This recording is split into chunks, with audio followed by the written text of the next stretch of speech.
Je suis rentré tôt et je suis entré dans la salle de bain. Un rasoir d'étranger, une brosse à dents d'étranger, et ma femme bégayant pour la première fois en 14 ans. Je n'ai pas crié. Je n'ai pas demandé 2 fois. J'ai juste souri, suis sorti et j'ai commencé à creuser. Ce que j'ai trouvé enfoui sous notre mariage a fait passer le rasoir pour innocent. Mon nom est Jack Harrington. J'ai 43 ans. Je suis marié à Luna depuis 14 ans. Nous avons 2 enfants, Caleb, qui a 13 ans et pense déjà tout savoir, et Aurora, 9 ans, qui laisse encore des dessins sur mon bureau quand elle pense que je suis triste. J'ai tout construit à partir de rien. J'ai grandi dans une famille ouvrière à Murfreesboro. Je me suis payé mes études, j'ai gravi les échelons dans 3 entreprises différentes avant d'atterrir chez Meridian Media. Je ne suis pas un homme qui abandonne. Cela compte pour cette histoire. C'était un jeudi de fin octobre.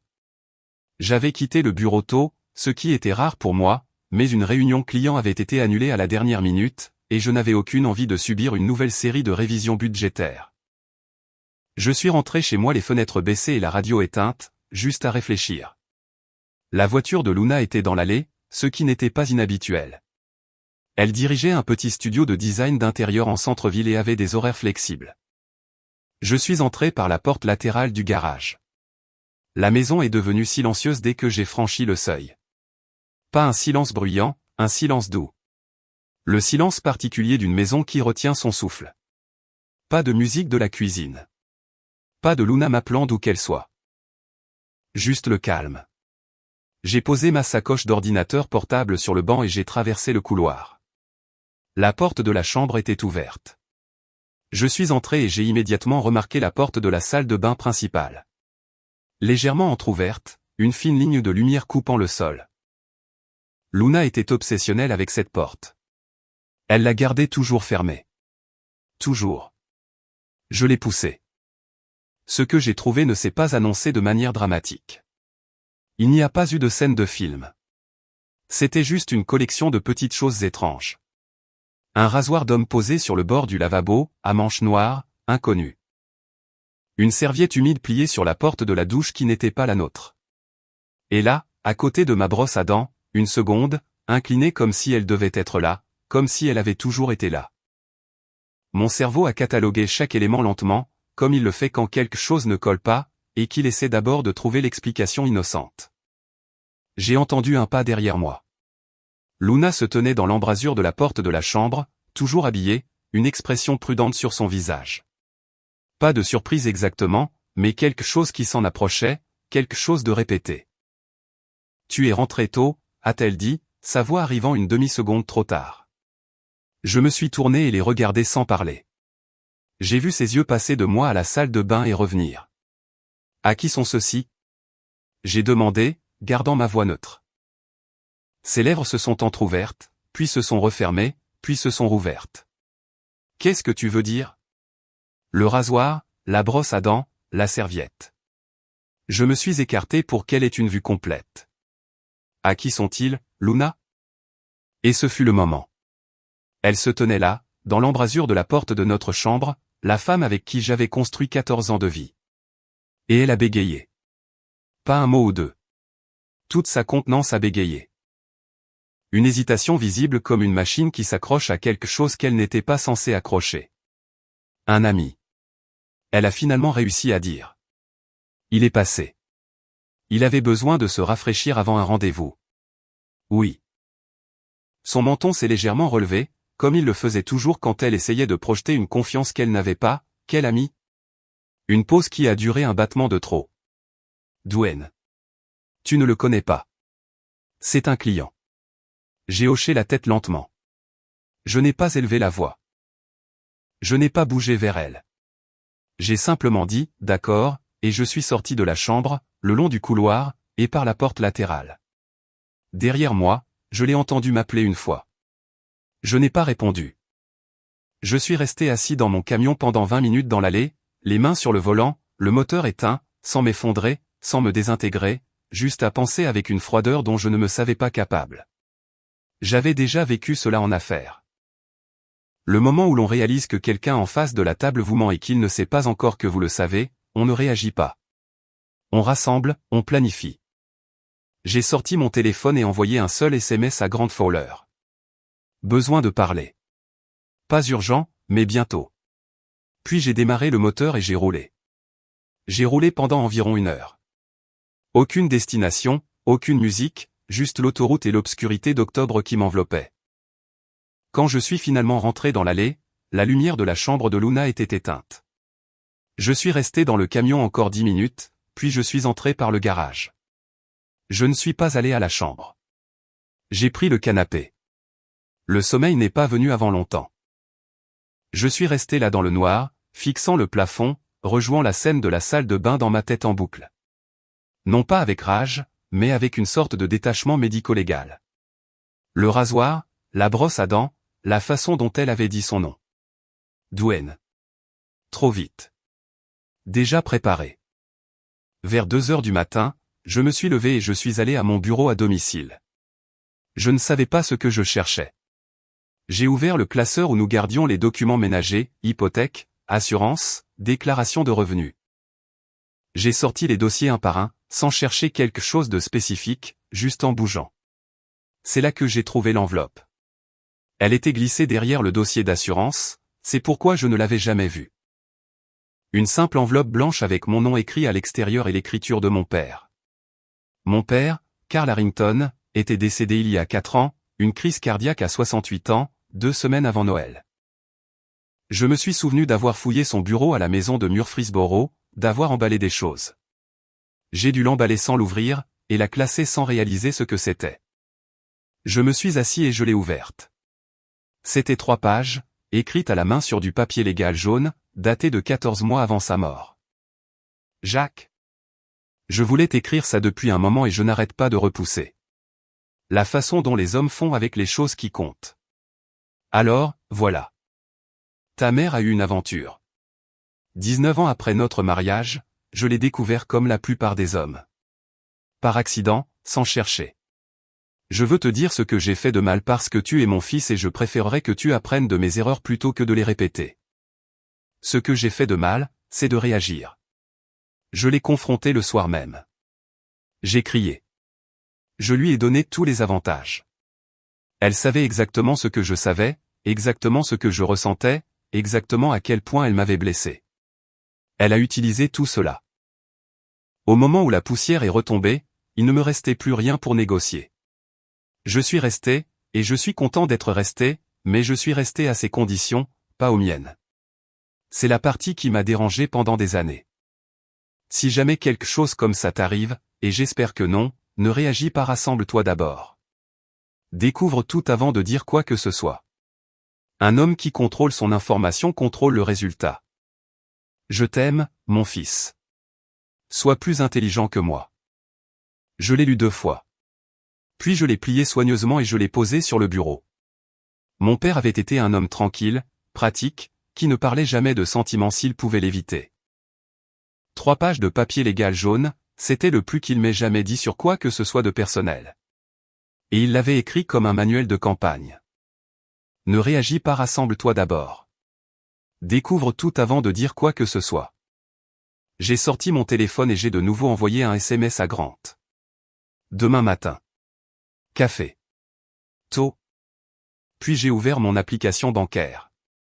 Je voulais regarder notre compte d'épargne commun depuis des semaines. Luna gérait la plupart des finances du ménage, ce qui m'avait toujours convenu. Elle était organisée, soucieuse du détail, meilleure que moi pour ce genre de choses. J'ai fait défiler 6 mois de transactions et j'ai failli le manquer la première fois.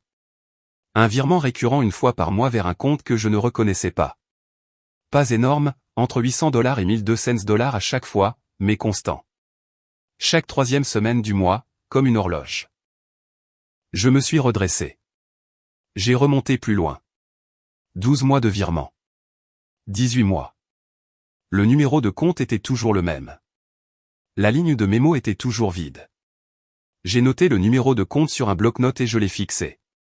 Luna dirigeait le studio de design. Elle avait son propre compte professionnel. Nous avions convenu très tôt qu'elle garderait ses finances professionnelles séparées, ce qui avait du sens à l'époque.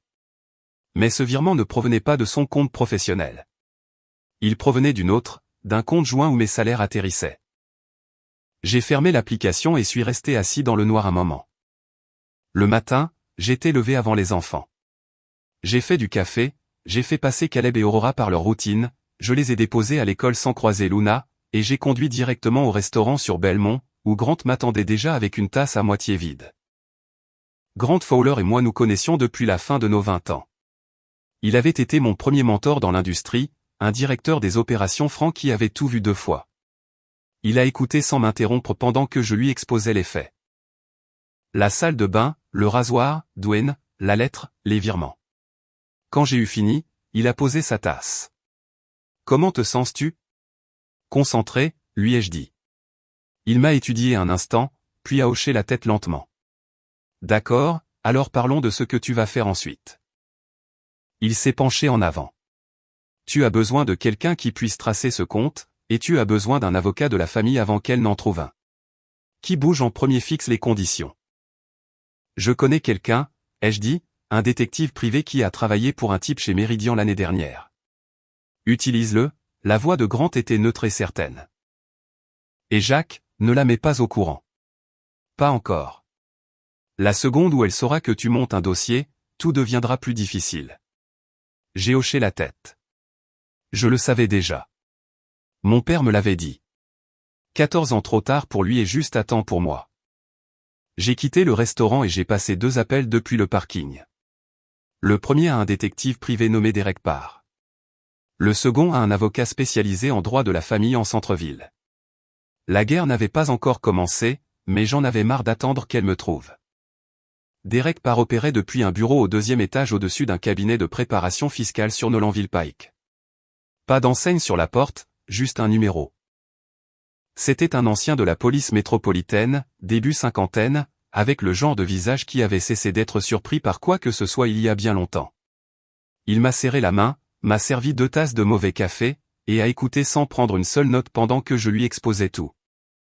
Quand j'ai eu fini, il s'est penché en arrière et a dit « Vous voulez savoir qui est Dwayne Sloan, d'où il vient, et quelle est sa connexion avec votre femme sur le papier ? Et je veux savoir jusqu'où ça remonte, ai-je ajouté. Il a hoché la tête lentement. Donnez-moi 72 heures pour la première couche. J'en aurai plus après ça. Il a glissé une seule feuille sur le bureau, son tarif, ses conditions, son accord de confidentialité. J'ai signé sans marchander. Certaines choses valent la peine d'être payées. Je suis retourné au bureau et j'ai passé le reste de la journée à fonctionner en pilote automatique. Réunion, email, examen d'une présentation pour un nouveau client à Memphis. J'ai tout fait. Personne n'a remarqué quoi que ce soit de différent. C'était intentionnel. 3 jours plus tard, Parr m'a rappelé à Nolanville Pike. Il a posé un dossier marron sur le bureau et l'a ouvert sans cérémonie. Dwayne Sloan, 35 ans, originaire de Clarksville, travaillait comme consultant indépendant en stratégie de marque, une définition assez vague selon ce que Parr a pu établir. 2 LLC enregistrés dans le Tennessee, une dissoute, une active. L'active avait reçu des dépôts réguliers au cours des 18 derniers mois, plusieurs d'entre eux correspondant au moment des virements de votre compte joint. Je fixe cette ligne pendant un long moment. Ce n'est pas juste un gars qu'elle a rencontré, ai-je dit. Il ne semble pas, a répondu Pollard. Le chauchement financier remonte à au moins 20 mois, ce qui signifie que cela a commencé bien avant que vous ne trouviez ces choses dans votre salle de bain. 20 mois. J'ai fait le calcul sans y penser. 20 mois plus tôt, Luna et moi avions célébré notre 13e anniversaire dans un restaurant du centre-ville. Elle portait une robe verte. Nous avions parlé d'emmener les enfants au Colorado l'été suivant. J'ai gardé mon visage impassible. Jusqu'où remonte leur connexion ? Avant l'argent ? Pollard a tourné une page. C'est là que ça devient intéressant. Il a tapé sur une capture d'écran imprimée, une photo d'un gala de charité datant de 6 ans. Luna était sur la photo, riant de quelque chose. 2 personnes à sa gauche, partiellement coupées, se tenait un homme dont la mâchoire correspondait suffisamment étroitement aux photos actuelles de Dwayne Sloan pour que cela compte. 6 ans. Nous étions mariés depuis 8 ans à ce moment-là. Caleb avait 7 ans. Aurora avait 3 ans. 6 ans. Cet homme avait été assis à leur table à dîner pendant 6 ans. Pensez-y un instant. J'ai pris la photo et je l'ai regardée longuement. Puis je l'ai reposée et j'ai dit, continuez. Je veux tout. Pollard a fait un court hochement de tête. Il y a encore une chose que vous devriez savoir maintenant. Il a glissé une autre page. Sloan a déjà fait ça. Une femme différente, une ville différente, Memphis, il y a des années. Marié, aisé, évoluant dans des cercles philanthropiques. Le mari a fini par comprendre, mais à ce moment-là. Une somme importante avait transité par des canaux similaires. Aucune accusation n'a jamais été déposée. Ça s'est réglé discrètement. Un professionnel. Cet homme n'était pas juste une erreur de Luna. C'était un manipulateur calculé qui trouvait des points d'entrée vulnérables dans les mariages et les exploitait pour de l'argent. J'ai fermé le dossier et je l'ai rendu. Gardez une copie de tout. J'aurais besoin que ce soit documenté. C'est déjà fait, a dit Parr. J'ai quitté son bureau et je me suis assis dans mon camion sur le parking un moment. Pas en m'effondrant. Je veux être clair là-dessus. J'étais en colère, oui, mais c'était le genre de colère nette et concentrée qui vous aiguise au lieu de vous brouiller. La lettre de mon père disait « Découvre tout avant de dire quoi que ce soit ». J'étais en train de découvrir, et chaque couche était pire que la précédente. Ce soir-là, j'ai appelé mon avocate, une spécialiste en droit de la famille nommée Patricia Horn, qui jouissait d'une réputation discrète d'être dévastatrice au tribunal. Je lui ai donné les conclusions préliminaires de Parr. Elle a écouté, posé 4 questions précises, et m'a dit de demander à Parr de continuer à documenter et de ne pas modifier encore mon comportement financier. Ne déplacez pas d'argent, a-t-elle dit. Ne changez pas de compte. Ne lui donnez aucune raison de penser que vous savez. Compris. Et M. Harrington, commencez à tenir un journal personnel, date, observation, tout ce qui sort de l'ordinaire. Écrit à la main, pas sur votre téléphone. J'ai fait un arrêt à la pharmacie en rentrant et j'ai acheté un petit carnet. Ce soir-là, après que les enfants furent endormis et que Luna regardait quelque chose dans le salon, je me suis assis à mon bureau et j'ai écrit la première entrée. 2 semaines passèrent. Je suis allé au travail, suis rentré, et dîné avec ma famille, aidé Aurora avec ses devoirs, parlé à Caleb de ses essais de basketball. En surface, rien n'avait changé. En dessous, tout avait changé. Parr a continué de creuser. Les virements de notre compte joint totalisaient un peu plus de 19 000 $ sur 20 mois. 19 000 $ qui avaient transité de mon salaire vers l'orbite d'un certain Dwayne Sloan pendant que j'étais en réunion client et que j'allais chercher le nettoyage à sec. Patricia Horn était en train de construire discrètement le cadre juridique. Elle avait qualifié les virements financiers de potentiels déchets conjugaux, un terme qui, expliquait-elle avec sa froideur caractéristique, avait un poids réel devant les tribunaux familiaux du Tennessee. Mais j'avais besoin d'une chose de plus. J'avais besoin de prouver que Luna coordonnait activement avec Sloan, et non pas seulement qu'elle le voyait. La piste financière était solide, mais un avocat déterminé pourrait arguer une coïncidence. Pourrait arguer que Luna avait simplement été escroquée par un homme en qui elle avait confiance professionnellement. Je devais montrer l'intention, la coordination, la conspiration, si l'on utilise le bon mot. Grant avait suggéré l'idée autour d'un café la semaine précédente, à moitié en plaisantant, mais j'y avais réfléchi pendant des jours et j'avais décidé que c'était tout à fait juste. J'ai choisi un mardi matin. Luna était dans la cuisine quand je suis descendu et je me suis assuré d'avoir l'air distrait, un peu stressé, ce qui n'était pas inhabituel pour moi avant une grande présentation. J'ai versé du café et dit presque négligemment, j'ai une réunion jeudi avec les partenaires de Meridian. Ils avancent enfin sur l'expansion d'Atlanta. Je serai probablement occupé toute la journée et je pourrai y passer la nuit. Luna a levé les yeux de son téléphone. Jeudi ? Oui, je ne serai peut-être pas de retour avant vendredi matin. J'ai haussé les épaules. Grosse affaire si ça aboutit. Elle a hoché la tête. D'accord, je m'occuperai des enfants. Je suis allé au travail. Je n'ai parlé à personne chez Meridian d'une réunion à Atlanta car il n'y en avait pas. J'ai appelé Parr depuis ma voiture et lui ai dit de surveiller Sloan à partir de mercredi soir. Jeudi matin, j'ai conduit chez Grant au lieu d'aller au bureau et j'ai travaillé depuis la table de sa cuisine. À 11h14, Parr m'a envoyé un SMS, il est chez vous. Arrivé à 10h52. Voiture garée 2 rues plus loin. À 12h30, toujours à l'intérieur. À 14h17, Parr maintenant. Photo jointe. J'ai ouvert les photos. Dwayne Sloan sortant par ma porte d'entrée. Luna visible dans l'encadrement de la porte derrière lui. Ne se touchant pas. Assez prudent pour cela. Mais sa posture, son expression, l'aisance décontractée de l'ensemble racontaient l'histoire assez clairement. Parr avait également capturé quelque chose que je n'avais pas anticipé. Alors que Sloan atteignait le trottoir, il s'est retourné et Luna lui a tendu un morceau de papier plié. Une enveloppe? C'est quoi une enveloppe? J'ai envoyé un SMS.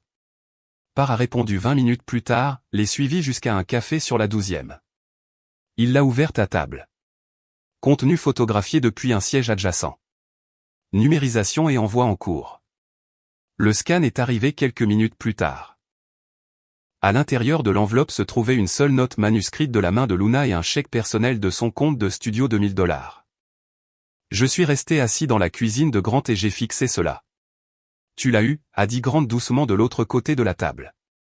Il avait lu les mises à jour par-dessus mon épaule. Oui, ai-je dit. J'ai posé le téléphone et j'ai pris mon café. Maintenant, je dois déterminer exactement quand l'utiliser. J'avais connu Raymond X de réputation pendant 3 ans avant de m'asseoir en face de lui dans une pièce. Il dirigeait Apex Creative Group, une entreprise de médias et de stratégie de marque de taille moyenne basée à Brentwood, à environ 20 minutes des bureaux de Meridian. Nous avions été en concurrence pour les mêmes clients plus d'une fois, et nous avions chacun gagné et perdu notre part. Je le connaissais comme agressif, méthodique et pas particulièrement intéressé par les amabilités.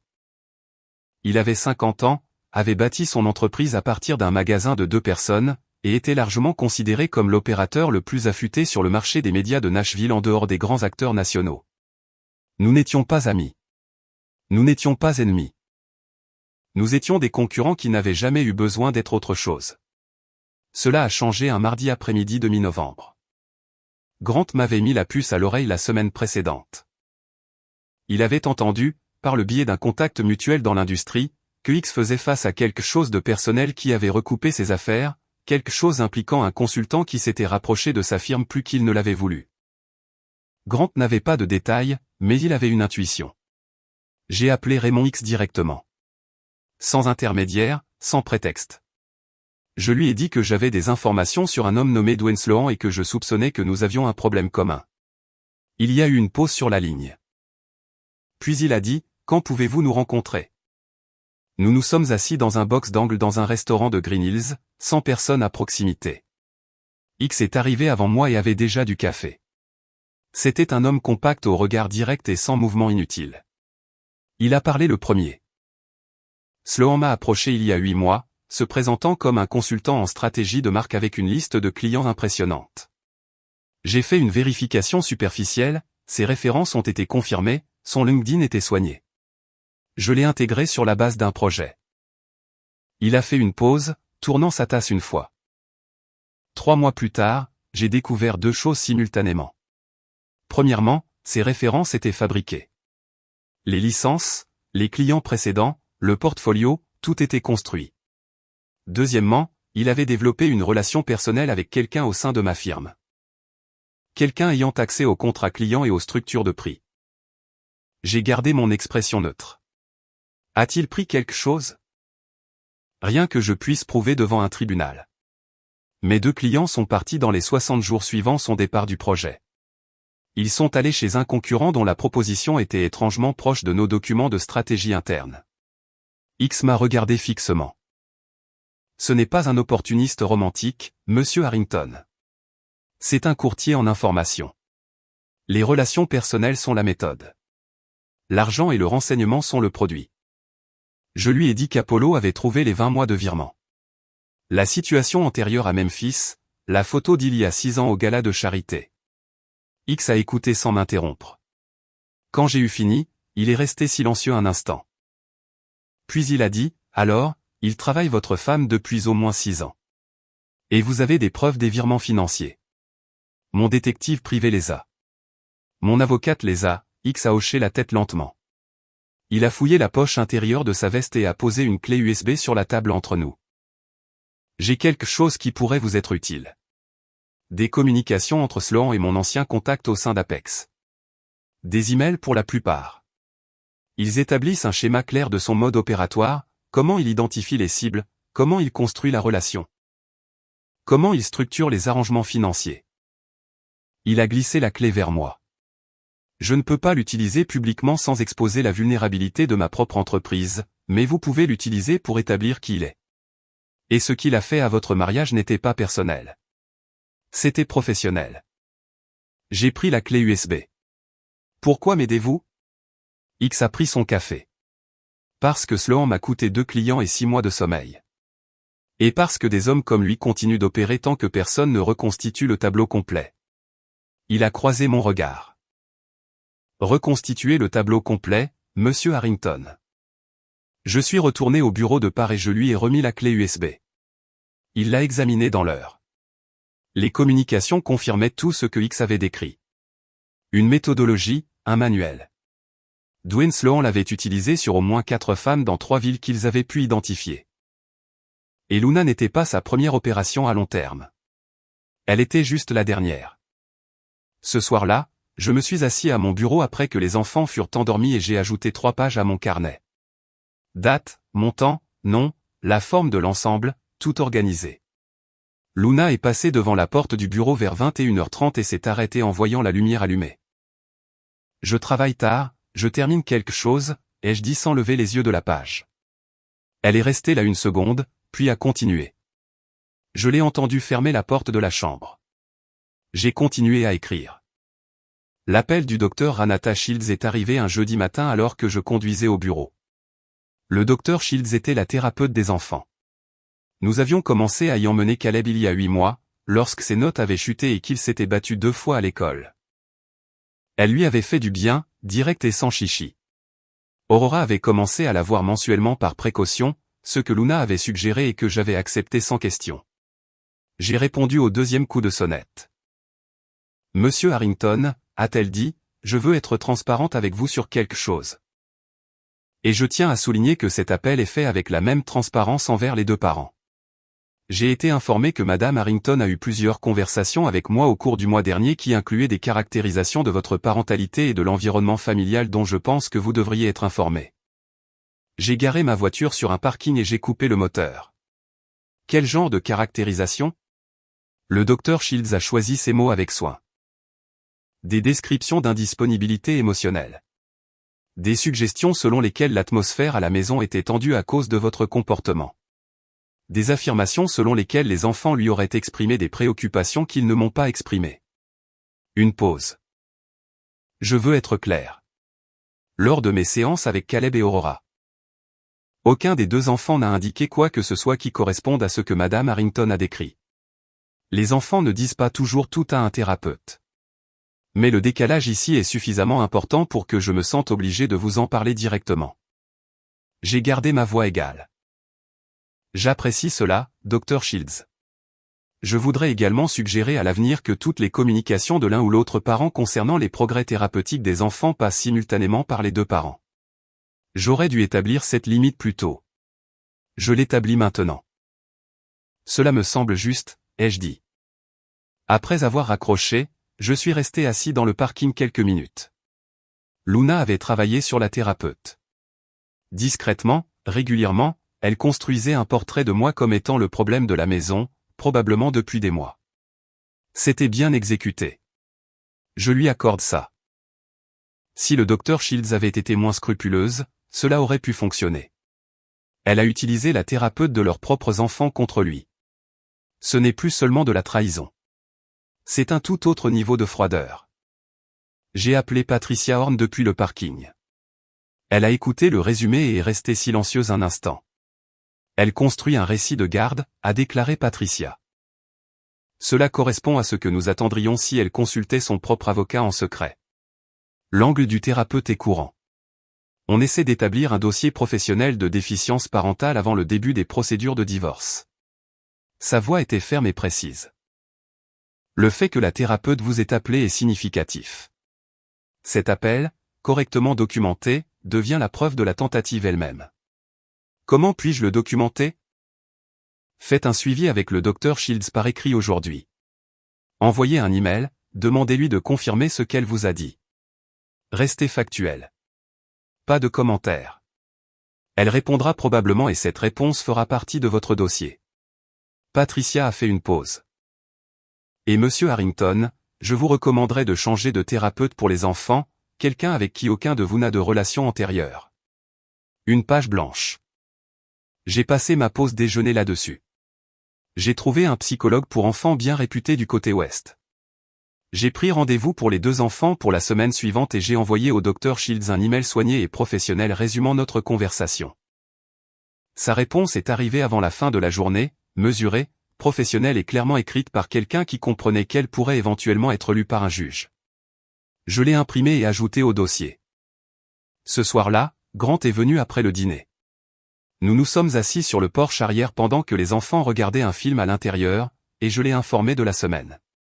Raymond X, la clé USB, le thérapeute. Grant est resté silencieux un instant après que j'ai fini. Puis il a secoué lentement la tête. Elle avait une stratégie à 3 volets. L'argent, l'homme, et le récit. Oui. Et elle pensait que tu étais trop occupé pour remarquer quoi que ce soit. J'ai regardé dans le jardin. La vieille balançoire que Caleb avait dépassée, mais qu'Aurora utilisait encore parfois. Elle savait exactement ce qui m'importait. J'ai dit qu'elle avait juste mal calculé ce que je ferais en le découvrant. Grant m'a regardé. « Qu'est-ce que tu vas faire ?» J'ai fait tourner la tasse de café dans mes mains. Tout ce que Patricia me dira de faire, exactement dans l'ordre où elle me le dira. Il a hoché la tête une fois. Patricia Horn m'a appelé un lundi matin et a dit 4 mots. Nous sommes prêts à agir. J'attendais ces mots depuis 3 semaines. Tout ce que Par avait rassemblé.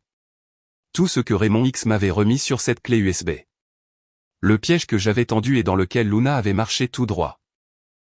Tout était documenté, organisé et reposait dans un dossier au bureau de Patricia, assez épais pour servir de cale-porte. Nous avons déposé le jour même. Pétition de divorce, demande de garde, et un dépôt séparé signalant les transferts financiers comme des déchets conjugaux. Patricia avait le temps de signifier avec précision avant que Luna ne puisse retenir son propre avocat, ce qui signifiait qu'elle devrait se démener pour trouver une représentation alors que nous avions déjà 2 coups d'avance. J'étais au bureau quand l'huissier est allé à la maison. Grant m'a appelé 10 minutes plus tard. Elle m'a appelé, a-t-il dit. Elle ne savait pas qui appeler d'autre.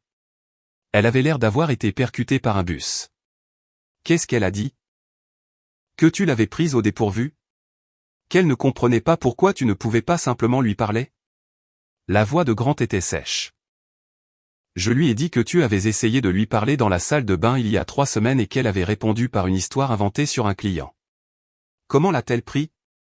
Elle a raccroché. Luna m'a appelé 2 fois cet après-midi-là. J'ai laissé les 2 appels aller sur ma messagerie vocale. Patricia avait été claire. Pas de communication directe en dehors des canaux documentés. J'ai envoyé à Luna une seule ligne, toutes les communications par l'intermédiaire des avocats à l'avenir, et je m'en suis tenu là. Le lendemain, elle s'est présentée à Méridian. J'ai appris de notre réception qu'elle était arrivée sans prévenir, avait demandé à me voir et s'était fait dire que j'étais en réunion. Elle avait attendu 20 minutes dans le hall, puis était partie. J'en ai entendu parler par des tiers.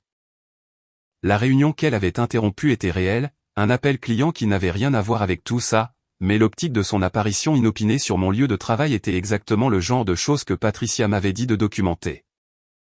Je l'ai noté ce soir-là, heure et date, et l'ai ajouté au dossier. 3 jours plus tard, elle a engagé un avocat. Son nom était Preston Voss. Je le reconnaissais. Un cabinet d'avocats familial du centre-ville réputé pour ses tactiques agressives et sa posture favorable aux médias. Patricia n'était pas inquiète. Voss joue pour la galerie, m'a-t-elle dit. Il fait du bruit et espère que l'autre cancillera. Nous ne le ferons pas.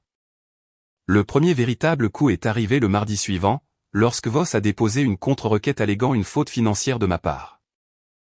Plus précisément, il a affirmé que j'avais effectué des virements non autorisés depuis le compte joint pour financer ce qu'il a décrit comme des dépenses personnelles non divulguées, et que j'avais délibérément réduit les ressources financières du ménage en prévision d'un litige. C'était fabriqué. Chaque dollar de nos comptes était justifié. Chaque virement documenté et légitime. Mais ce n'était pas le but. Le but était de brouiller les pistes, de me faire passer pour quelqu'un qui cachait quelque chose afin que les 19 000 $ de virement de Luna vers la société écran de Dwayne Sloan apparaissent comme un simple aspect d'un problème mutuel. Je me suis assis dans la salle de conférence de Patricia et je l'ai écouté passer en revue le dossier de Voss sans élever la voix une seule fois. Il devine, a-t-elle dit en posant le document. Il n'a rien. S'il avait quelque chose, il l'aurait présenté en premier. Elle m'a regardé.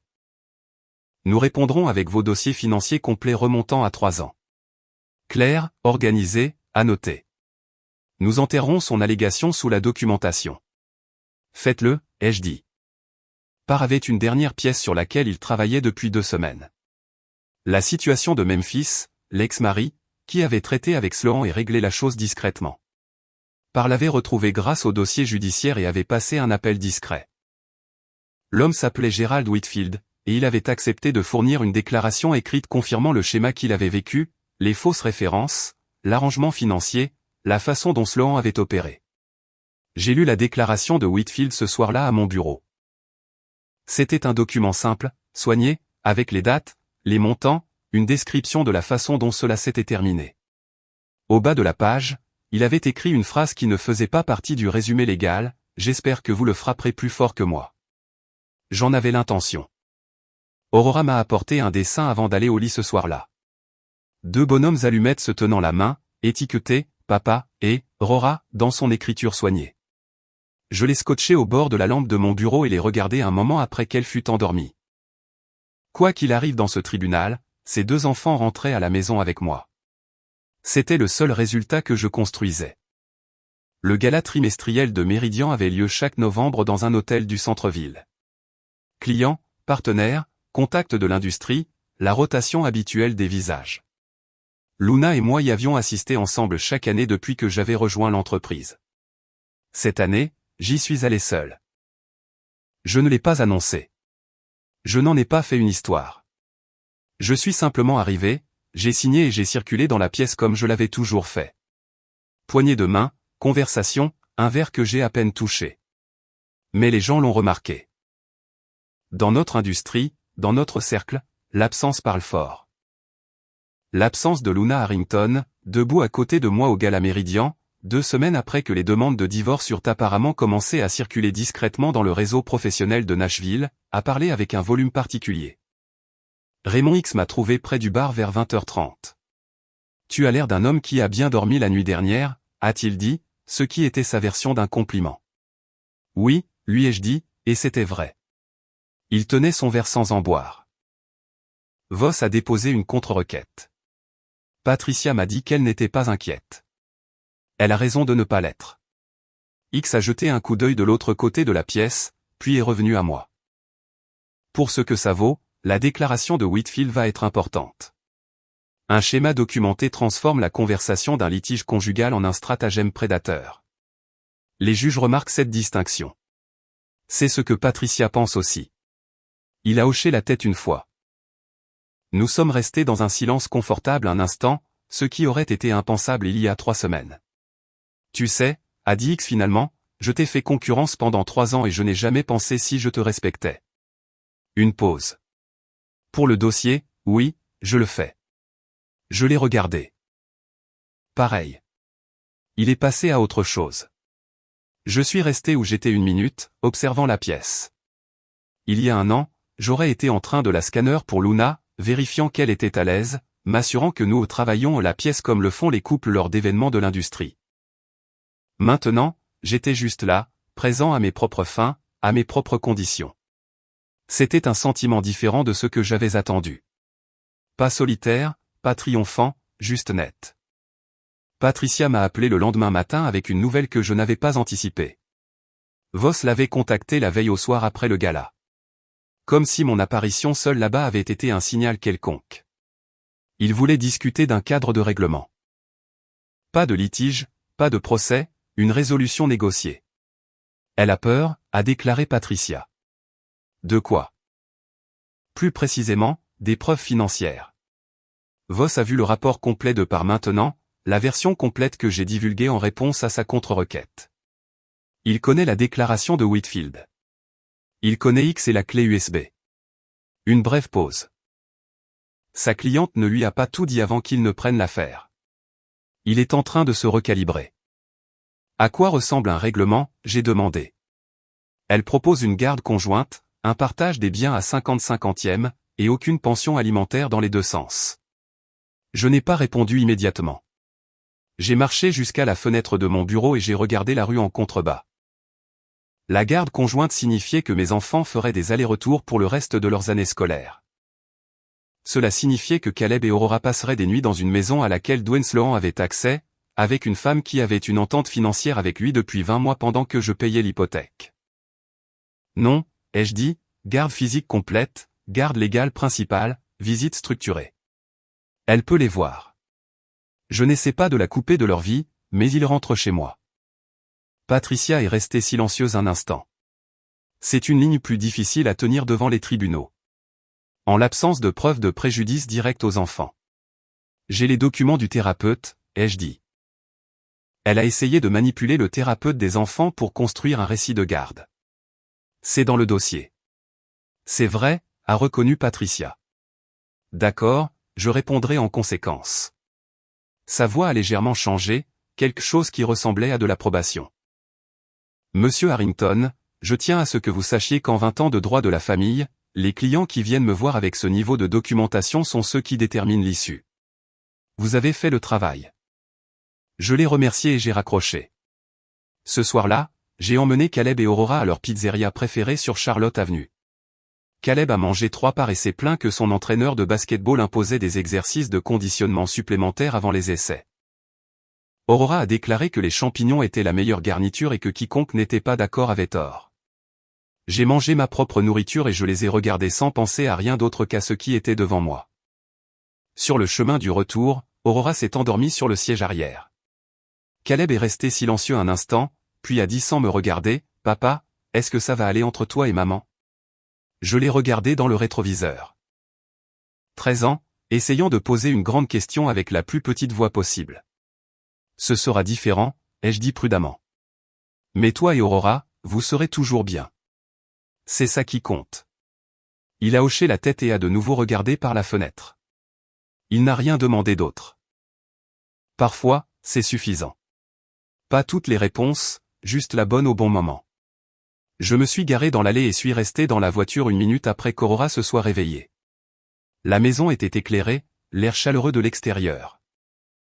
Quoi qu'il arrive dans les prochaines semaines, c'était toujours la nôtre. Et je n'allais pas y renoncer sans me battre. J'avais déjà gagné. La conférence de règlement a eu lieu un mardi matin début décembre, dans une salle de conférence louée d'un cabinet d'avocats neutre sur Second Avenue. Patricia avait choisi l'emplacement délibérément. Pas de terrain connu, pas d'histoire, pas d'avantage pour l'une ou l'autre partie en entrant. Je suis arrivé 10 minutes en avance. Luna et Preston Voss sont arrivés ensemble 3 minutes en retard, ce qui m'a dit que Voss l'avait coaché sur l'apparence. Elle avait l'air posée, bon costume, maquillage soigné, le genre de présentation qui demande des efforts pour avoir l'air sans effort.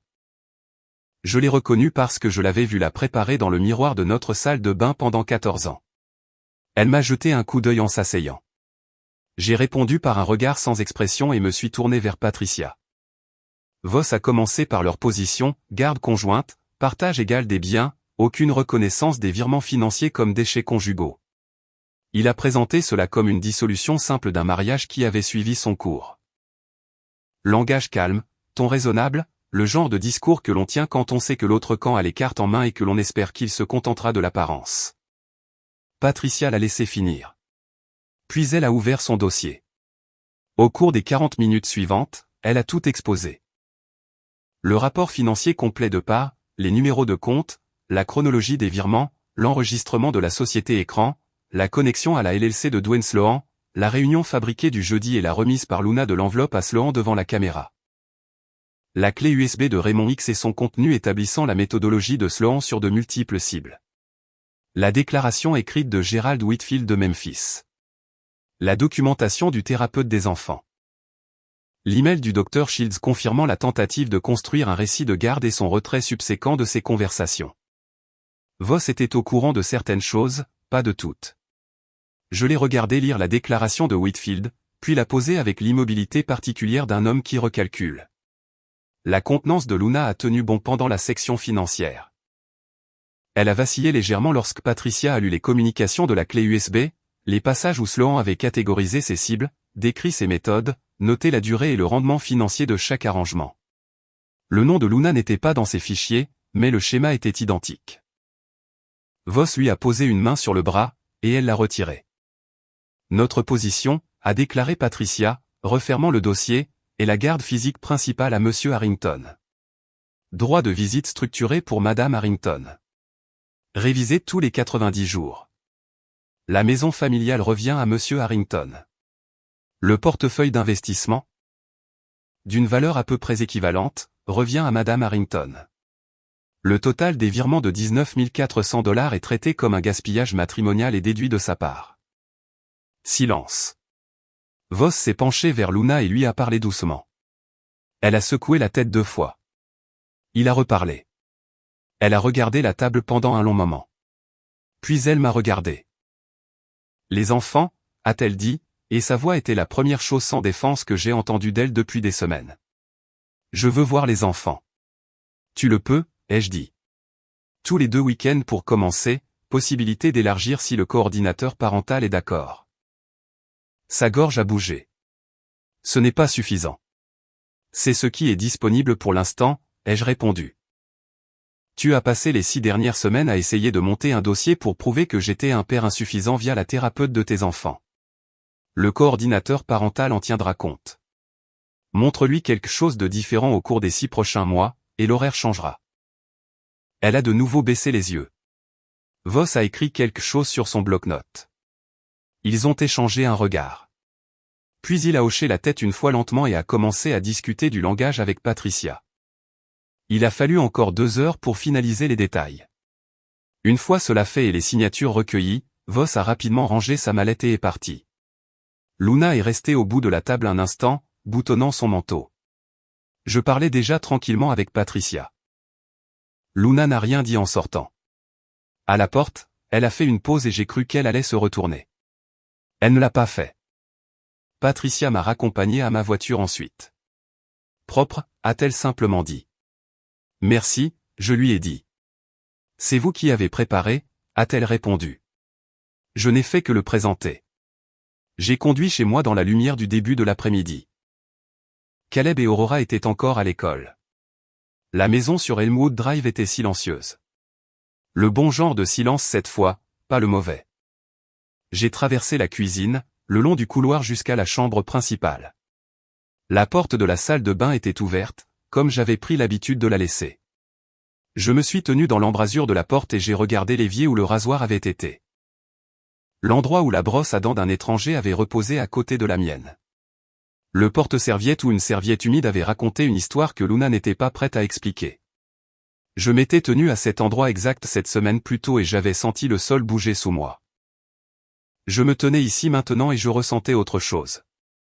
Pas de soulagement, pas de victoire, juste la solidité particulière d'un homme qui n'a pas laissé le terrain rester instable. Je suis allé à la cuisine et j'ai commencé le dîner avant que les enfants ne rentrent. 8 mois plus tard, Caleb a intégré l'équipe de basket. Il m'a envoyé un SMS depuis le gymnase avec une série de lettres majuscules qui ne nécessitaient aucune traduction. J'étais en réunion avec un client quand le message est arrivé et je me suis excusé pendant 60 secondes pour taper en retour, je savais que tu le ferais. Dîner ce soir. Ton choix. Il a choisi le restaurant de burgers sur Broadway. Aurora a exigé des rondelles d'oignon en accompagnement et a mangé la plupart de celles de Caleb. La vie s'était réorganisée en quelque chose que je n'avais pas prévu. Mais que je commençais à reconnaître comme mien. La maison sur Elmwood était la nôtre. Nous 3 d'une manière qu'elle n'avait jamais tout à fait été quand nous étions 4. Cela ressemble à une perte, et à certains égards c'en était une, mais c'était aussi la version la plus authentique de la pièce qu'elle ait jamais été. L'histoire de Dwayne Sloan avait un post-scriptum. Patricia m'avait transmis un bref résumé en mars. Un jugement civil avait été rendu contre lui devant un tribunal du Tennessee, suite à une plainte consolidée qui incluait mon affaire, l'affaire de Memphis de Whitfield et une 3e situation de Knoxville que Parr avait découverte lors de l'enquête plus large. Sloan n'avait contesté aucune de ces allégations. Ces LLC du Tennessee étaient dissoutes. Il s'était apparemment relocalisé quelque part en dehors de l'État avec des ressources significativement moindres que celles avec lesquelles il était arrivé. Raymond X et moi avons déjeuné 2 fois depuis novembre. Nous nous étions mutuellement référés un client. Aucun de nous n'était devenu chaleureux exactement, mais nous étions devenus quelque chose de plus utile. 2 personnes qui se comprenaient et l'avaient prouvé sous pression. C'était une relation en soi. Luna voyait les enfants les week-ends alternés. L'horaire avait été maintenu. L'évaluation du coordinateur parental en avril s'était déroulée sans accroc. Rien à étendre, rien à réduire. Caleb a géré ça à sa manière tranquille, la tête basse. Aurora posait des questions. Parfois le genre de questions que posent les enfants de 9 ans quand ils essaient de cartographier un monde qui a changé. Je leur répondais aussi honnêtement que possible sans leur faire porter plus que ce qu'elles ne devraient. Grant et moi prenions un café tous les 2 jeudis. Il avait commencé à sortir avec quelqu'un, une femme qu'il avait rencontrée lors d'un événement professionnel, et il semblait plus léger pour cela. Il m'a demandé une fois avec précaution si je pensais à passer à autre chose. J'ai donné une réponse directe. Pas encore. Peut-être un jour, mais pas parce que je cherche quelque chose pour combler un vide. Il a hoché la tête comme si cela avait du sens pour lui. Un samedi de fin juillet, je faisais le genre d'entretien du week-end que les maisons exigent, réparant une charnière de placard, remplaçant une ampoule dans le couloir, et je me suis retrouvé dans la salle de bain principale avec une boîte à outils. Refaisant le calfeutrage du bord de l'évier où l'ancien joint avait commencé à se soulever. Je l'ai fait méthodiquement, comme mon père l'aurait fait. Sans hâte, chaque étape faite correctement avant de passer à la suivante. La salle de bain avait été repeinte au printemps. Nouvelle serviette, petit changement qui s'ajoutait à quelque chose de différent. Elle ne ressemblait plus à la pièce où tout s'était brisé. Elle ressemblait à une pièce qui avait été refaite. J'ai terminé la ligne de calfeutrage, rangé les outils et me suis reculé pour vérifier le travail. L'évier était propre et uniforme. Le miroir montrait un homme en tenue de week-end avec une boîte à outils, regardant ce qu'il avait réparé. Rien de dramatique, juste un travail bien fait, n'est-ce pas? Aurora est apparue dans l'embrasure de la porte derrière moi, tenant un livre. « Papa, tu as presque fini ?» Caleb a dit qu'on pouvait aller au parc. « Donne-moi 2 minutes, lui ai-je dit. » Elle a disparu dans le couloir. J'ai rangé les outils, je me suis lavé les mains et j'ai jeté un dernier coup d'œil à la pièce. Non pas avec un poids, non pas avec le souvenir de ce soir d'octobre qui pesait sur elle. Juste une pièce de ma maison où j'avais réparé quelque chose qui avait besoin d'être réparé. Puis je me suis séché les mains, j'ai pris mes clés et je suis allé emmener mes enfants au parc. Eh bien, je pense que certains hommes s'effondrent quand tout se brise. Cet homme ne l'a pas fait. Il est devenu silencieux, est devenu intelligent et a tout reconstruit à ses propres conditions. C'est le genre d'histoire que je pense que nous avons tous besoin d'entendre parfois. Merci d'avoir écouté et à bientôt dans la prochaine vidéo.